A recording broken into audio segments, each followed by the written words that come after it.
Hi, everyone. Thanks for joining. We're going to get started hopefully in about 5 minutes. If you would like to ask a question, please RSVP with me at Emily, EMILY Halverson, HALV as in Victor, ORSON at gov.wa.gov. When I do call on you, if you RSVP, you have to unmute yourself from your side. We don't have control over your mute like we usually do for our press conferences. So if you could unmute yourself properly after I call your name, that would be much appreciated. I'll let you know if we're running behind.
Hi, Scott. Thanks for joining.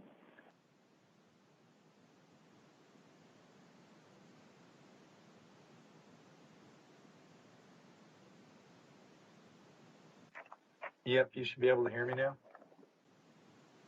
Loud and clear. Thank you.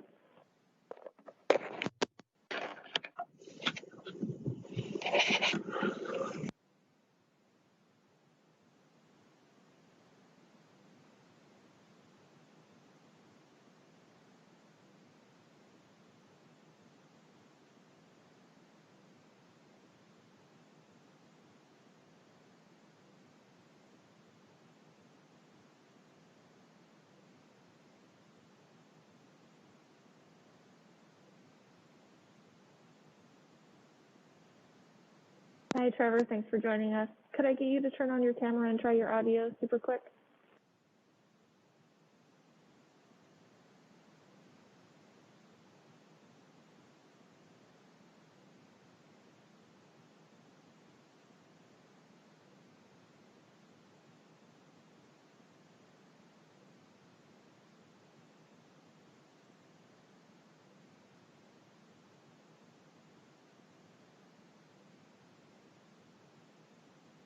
Okay, now it's on.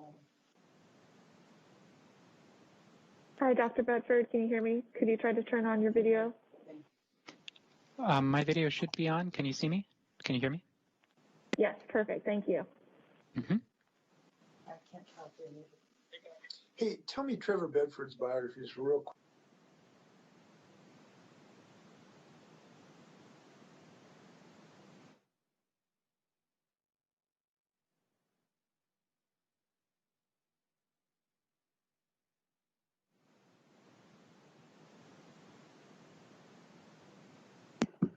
Hey, Trevor, this is Scott, you can turn off your camera until you talk. So if you talk, then turn your camera on, okay?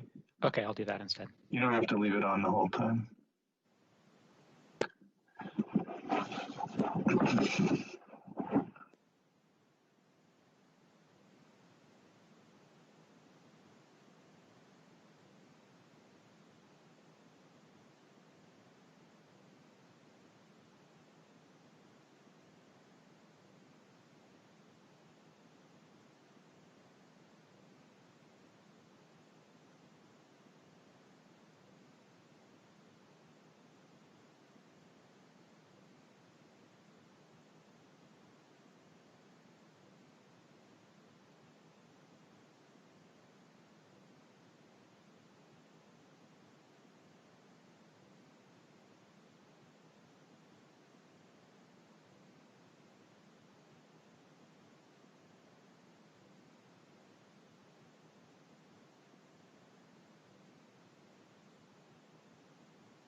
Josie, you there? Are you on mute? Yeah.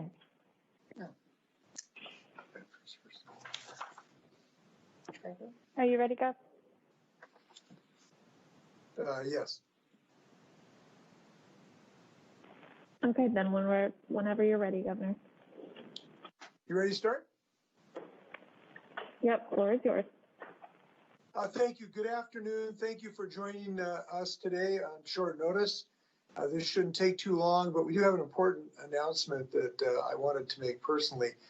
Today, I'm signing a proclamation that is specific to travel to Washington State from countries reporting the circulation of a new variety, a new variation of the coronavirus, which includes travel from the United Kingdom and South Africa.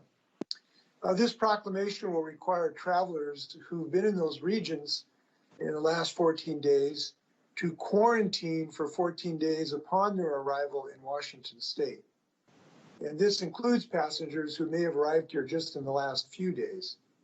The only exception to this requirement will be for flight crews, although we're currently looking into that concern and ways to address that with some additional testing in this regard. This proclamation, of course, is in response to news out of the United Kingdom and South Africa and other countries of a mutated version of the COVID-19 that is circulating there. And as we find more nations that apply to this proclamation, we'll update that list online through the Department of Health. This is a cautionary reminder that we're perhaps months away from being out of the worst of this pandemic, obviously. And it is a vivid reminder of the uncertainties and unpredictabilities of this pandemic. And I think a compelling reason to continue to adhere to what we know reduces transmission, meaning the use of masks, social distancing, limiting travel, and avoiding in-person gatherings, particularly indoors. The key concern out of the United Kingdom is that officials there say that the most common COVID-19 strain in circulation has mutations that may be causing it to spread faster than other strains of COVID-19. They have not concluded, this is important to say, they have not concluded that this strain is more deadly or vaccine resistant. Our state epidemiologist, Dr. Scott Lindquist, at the Department of Health, will have more to say about that shortly. So today's action is a common sense public health measure in response to developments in Europe. And it is another attempt to keep Washingtonians safe from this potentially fatal disease. Now, there has been good news, obviously, in the last few days on this front, with a second COVID vaccine now been authorized. Congress is working to pass another relief package as we speak. So there are very tangible reasons for hope, even though we all know that there's still much work to do in this regard. So we're getting closer to that happy day, but we're still trying to get closer to rounding the corner. Obviously, we're not there yet. Our current COVID-19 data still suggests we're not going to see a post-Thanksgiving spike, fortunately, like other states have seen, so that's good news. However, this means we need to do the same things we did to avoid that Thanksgiving acceleration if we don't want to end up like those other states that are seeing horrific rates of acceleration, both in their infections and their losses of life. So that does mean we need to continue to avoid indoor gatherings. And certainly during the holiday season coming up, that's of particular importance. So Santa will be perfectly safe coming down the chimney to be indoors, but we really hope people avoid others being in a household this holiday season. We can find ways to enjoy our loved ones in other ways. And outdoors works as well. So the good news, things do not appear to be accelerating the way they were in Washington, but our situation remains very tenuous. How and when we come out of this pandemic remains determined in part by adhering to COVID-19 health protocols and making responsible personal decisions. But what we're announcing today is to try to reduce the rate of infection coming from these other countries, which will work in parallel with our own individual efforts to keep our families and our loved ones safe this holiday season. Fortunately, we have tremendous talent in this regard in the state of Washington, including Dr. Trevor Bedford from the Fred Hutchinson Center, Associate Professor of Vaccine and Infectious Diseases. And I've asked him to talk a little bit about the information coming out of the United Kingdom. Dr. Bedford, thank you for joining us and being on the job so quickly. Dr. Bedford. Thank you, Governor Inslee. So I just wanted to make a couple brief remarks about the science behind this. So there are two main things that I think that are going on here that are important.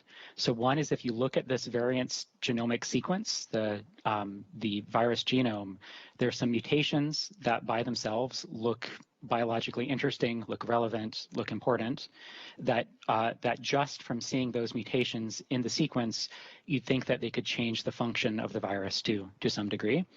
However, and some of those mutations have been characterized independently in the lab and shown to have effect, but they haven't all been put together and characterized in the lab altogether at this point. Virologists in the UK are working on this now. And so we have a variant that just from the sequence looks perhaps a little bit different than what's been circulating. And then that's connected with that if you look in London in the past several weeks, that this variant has been rapidly increasing in frequency. So it first emerged in late September and is now the predominant virus that's circulating in London. So most recent tests are finding this virus, this variant this last week. That is entirely where the 70% more transmissible figure comes from. They haven't done contact tracing or kind of this detailed work. Instead, it's by looking at the prevalence of what was circulating and then seeing that this new variant is rapidly becoming predominant. And that's entirely where the 70% comes from. So we don't yet know. It seems very likely to me, but not certain, not at all certain, that it is more transmissible, but we don't know the mechanism for that. It could be that it is more intrinsically infectious. It could have a longer pre-symptomatic period. It could be milder and have a more asymptomatic transmission. There's a lot of ways you could accomplish this that are not just pure infectivity. However, they have seen that there's higher viral load in individuals that have this variant, suggesting, again, there's some kind of biological plausibility behind this. So I think that it is smart to be looking for this and to be trying to limit exposure to this variant at this point. The US has its own sequencing like the UK does, not to quite the degree. And looking at the data that I've been doing carefully, we haven't seen any of this variant in the United States at the moment, but we can't say for sure that it's not here given the levels of sequencing that we're doing. Governor, you are muted.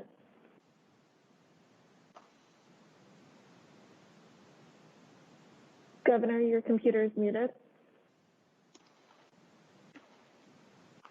How's that, Josie? Sounds great. Great. By the way, let me note that the governor did not mute himself. I know others would like to, but there's some strange software here muting the governor. No, what I was saying is that we want to prevent or reduce the prospects of this. The UK is having to impose very significant restrictions now because of the explosion of COVID associated apparently with the growth, the very rapid growth of this particular mutation. So we believe this is a reasonable approach, and we're asking folks to be safe and abide by this quarantine if they do come.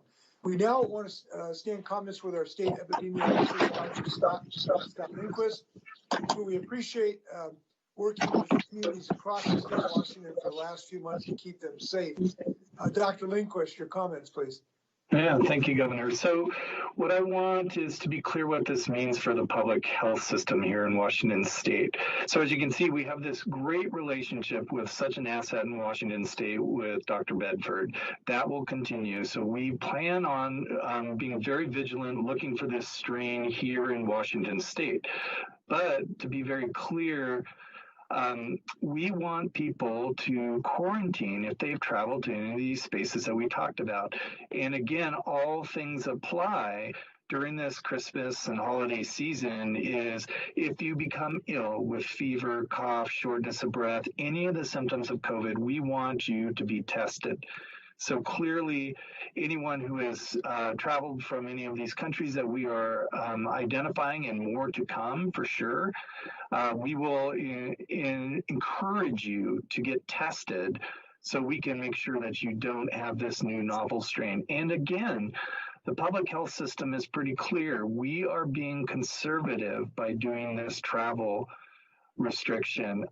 This is not a mandate or a ban on travel, but we are very clearly encouraging people to get tested, to do quarantine for 14 days until we have a better understanding of this virus worldwide and here in Washington State. Thank you, Doctor. And I do want to make sure that people do understand this is a legal requirement to quarantine. It is not simply a recommendation. We obviously want people to voluntarily comply, but it is a legal requirement by directive of the proclamation of the governor pursuant to our emergency powers. It is a request for those folks also to be tested, in part because that helps us monitor the progression of the disease, even if people are asymptomatic. So we believe this has a reasonable chance of slowing the spread of a mutation that we know is causing chaos in the United Kingdom right now. So we are hopeful that this will be one more tool that has helped Washington have relative degree of success. It is because we have been responsible, because we have acted early, and because we have acted based on science. And having Dr. Bedford, Dr. Lindquist, and others, John Weisman, Kathy Lofi, we've been able to make early decisions that have kept us having a lower infection rate than perhaps 45 other states. We'd like to keep it that way.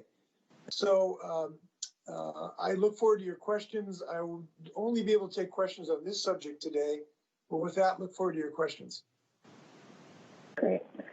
For the Q&A portion, reporters, please unmute yourself when called upon to ask your question. First question comes from David with the Seattle Times. Hi, Governor.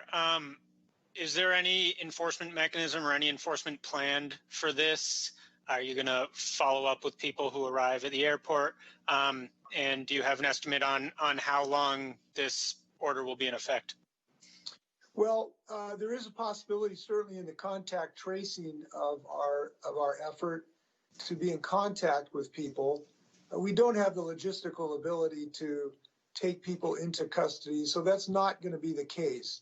But we have found that these proclamations do have a positive benefit because people want to, A, abide by the law, by and large, or the vast majority of people, and number two, they want to save lives. And this is a message to save your life and save the life of your loved ones. It may mean you don't visit indoors particularly or otherwise to meet this quarantine requirement, but it means you might save your loved one's life and the larger community in the state of Washington, because we know one of these infections can transfer to thousands of people very quickly. So we are hopeful that this helps reduce the spread of this mutation, and I'm glad we've been able to take this action. Your second question, I promptly forgot. Now, what was your second question? I'm sorry. Is there an estimate on how long this order will be in effect? No, it isn't. We don't have an estimate at the moment, and we've acted, fairly quickly because we have found that, if you're behind this virus, it's just too late. So this is what science tells us, and we're following science as quickly as we can. Next question comes from Tom with Northwest News Network. Thank you, Governor. Can you talk a little bit about whether there was coordination with other states or the federal government on this quarantine order, and to what extent you explored perhaps just forbidding incoming flights from London? Well, we have not had a chance to coordinate with other jurisdictions. The time was more important to act at this moment. We'll see what other states and the national government does. Sometimes we've done things and other states have followed. We'll see if that's the case. It would be helpful if they did, obviously, to prevent, folks from flying into Portland or San Francisco and then driving here. So we hope that's the case. but it's not necessary to effectuate what we're trying to do here. So we did have the ability to act alone in regard to the science. We do not have the authority to prohibit flights into the state of Washington. That remains in the purview of the federal government.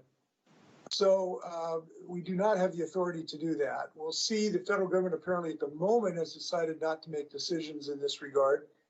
But we'll see. We do know that a number of countries have prohibited flights from the UK in Europe. And I just say, look, these are difficult decisions to interrupt people's holiday plans. We don't do this lightly, but we have to understand that the cataclysmic results of having people come here who are infected, we've now seen what can happen. And this is a mutation that there is much that is not known at this moment. As Dr. Bedford suggested, we don't know that this is either more infectious or more with any certainty regarding transmission, although it certainly looks at least highly probable given the explosion in the UK. But you can't wait, a year for scientific certainty. This is the right decision given the enormous consequences for inaction.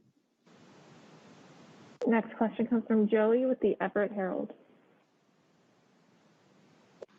Hi, Governor. I hope this is on topic enough, but this seems to be, we've got so much good vaccine news coming in the COVID pandemic, and this seems to be another harsh reality that the state has to deal with.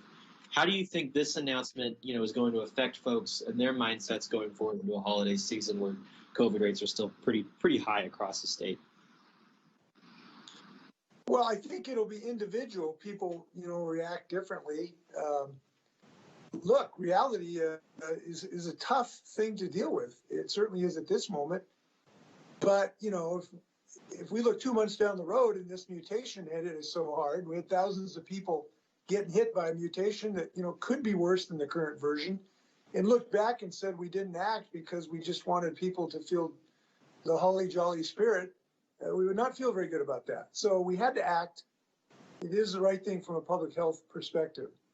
I do want to say this, though, on a bit of a personal comment, if I can. I had a delightful FaceTime discussion with my granddaughter who just turned 1 the other day and her parents.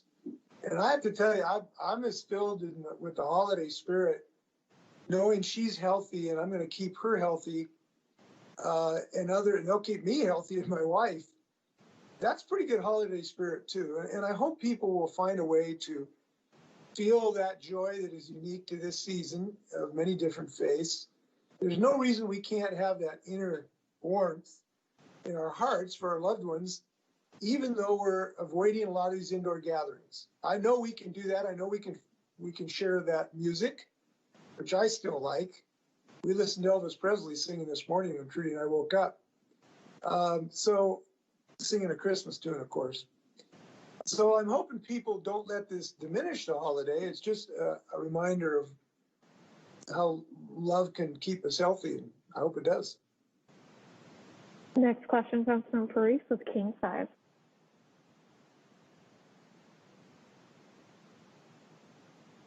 Hi, Governor. Hello.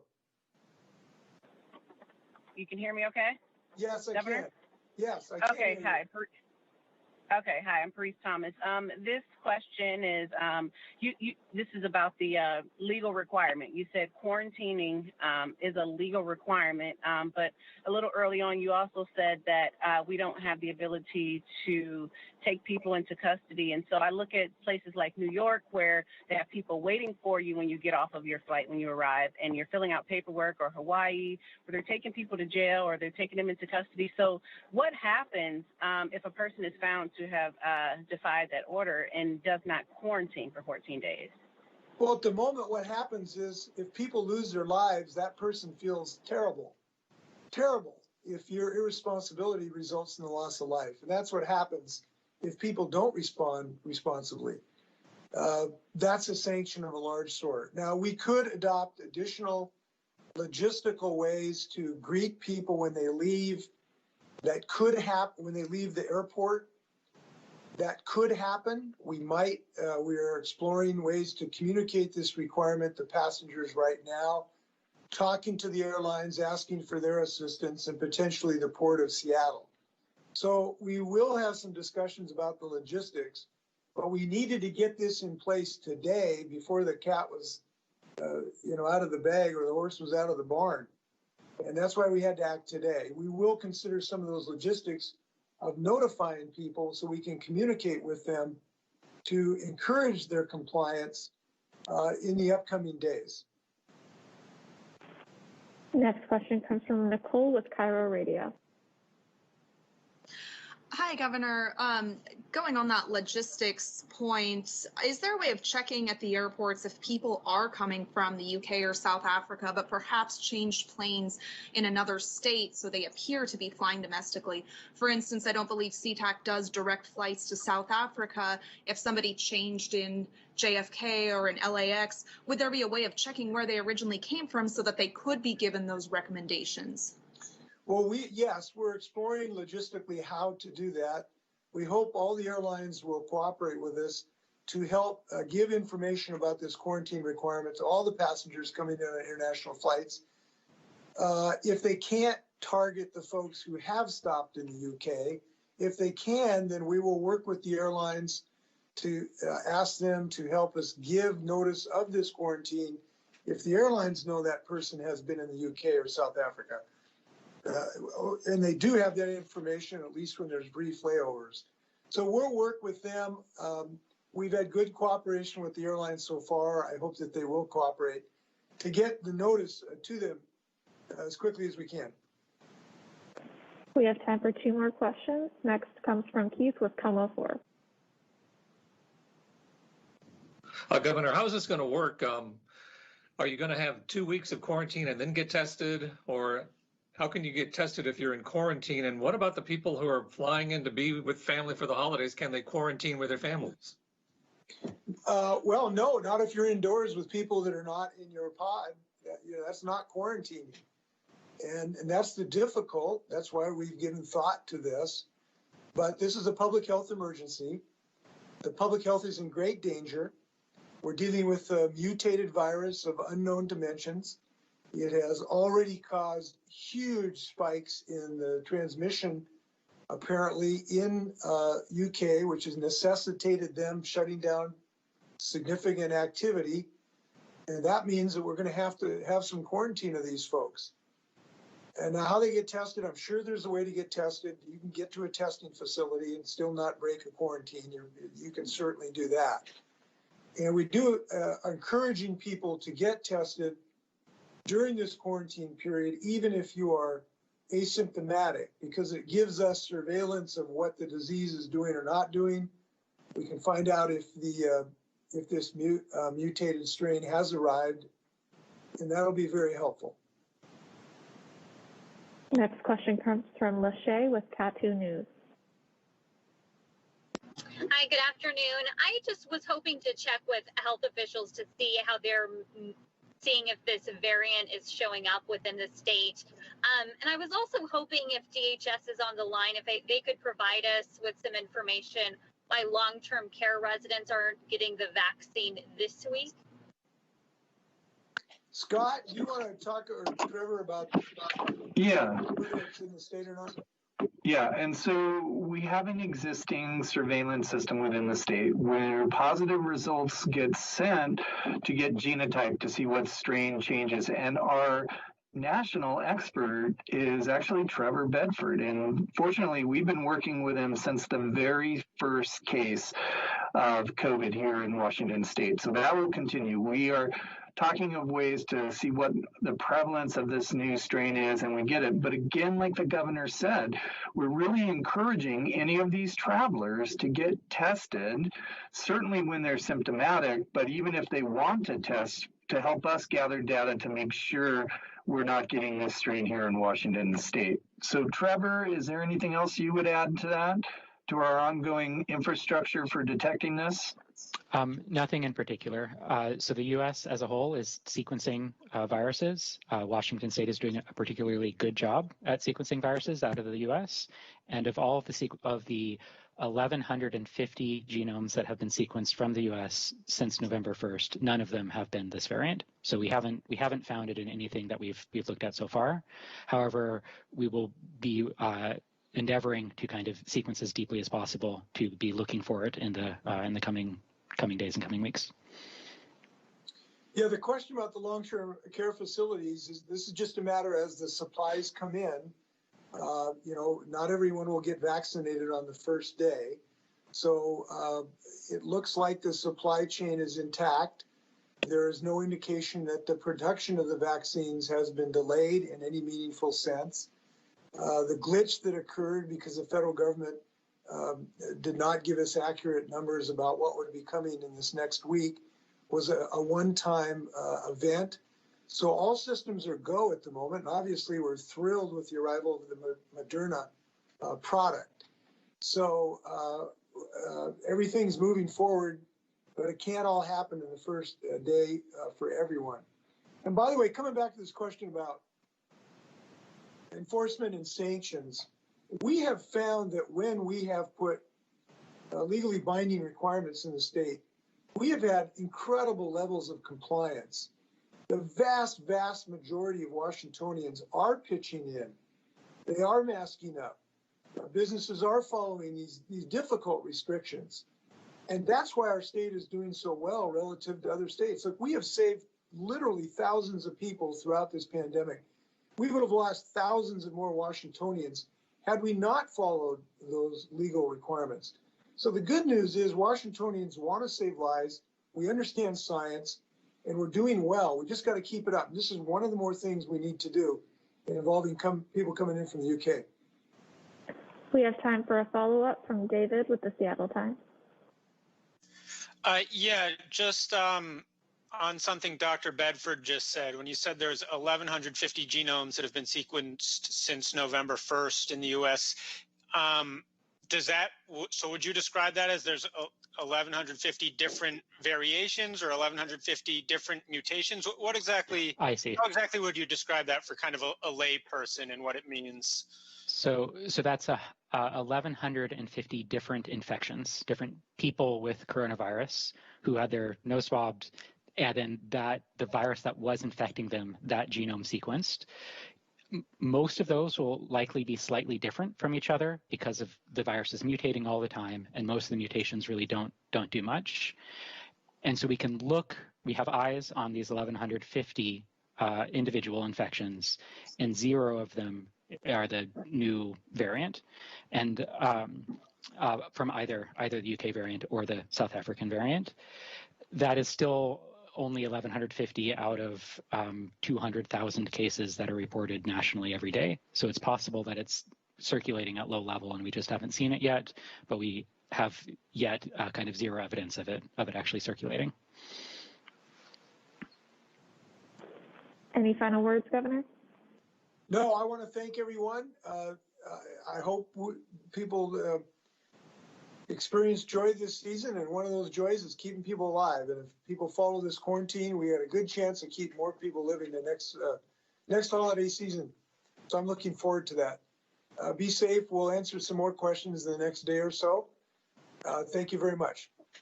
Take care.